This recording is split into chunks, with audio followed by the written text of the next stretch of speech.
Welcome to lectures and interviews about leadership for sustainability. I'm Bruce Hull. So you're a sustainability consultant, hired to help facilitate a discussion about sustainability because you have expertise, able to understand and differentiate and deflect the differences and values and identities that divide and polarize people. Let's see how well you diagnose this situation. An environmental NGO, a non-government organization, hires you to help them identify priorities for the organization. And three quick priorities emerge. And the group starts to fracture and polarize around these three. They can't get any agreement. What are the issues? What should these people be arguing about? Or what really are they arguing about and they don't know they're arguing about?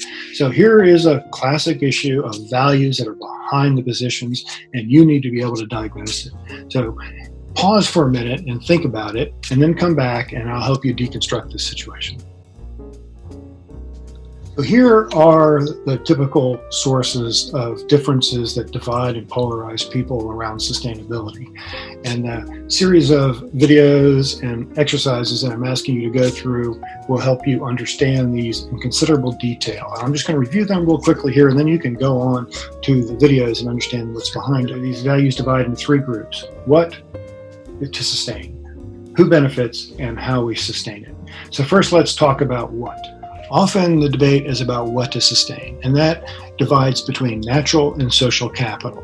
Natural capital are things like species and stable climate and ecosystem services, coal and oil and water that you pass forward to the next generation. Options 2 and 3 here clearly focus on natural capital, whereas option 1 focuses on social capital, helping people of today build their capacity so that they can solve the problems that they're going to confront tomorrow. The next thing people often argue about is who benefits. Why should we sustain? Who's going to get the benefits of the sustainability? Are people alive today? Is it the next generation? Is it bio rights? Is it animal rights? And so you'll see that this is a classic issue, and it manifests itself in the three options that the board was debating.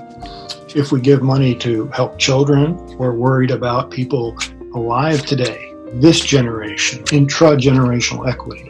If we worry about giving money to preserve species, we're worried usually about the next generation, that the next generation will be able to enjoy these species. Likewise with stabilizing climate change, reducing greenhouse gases, that's a next generation, it's intergenerational equity.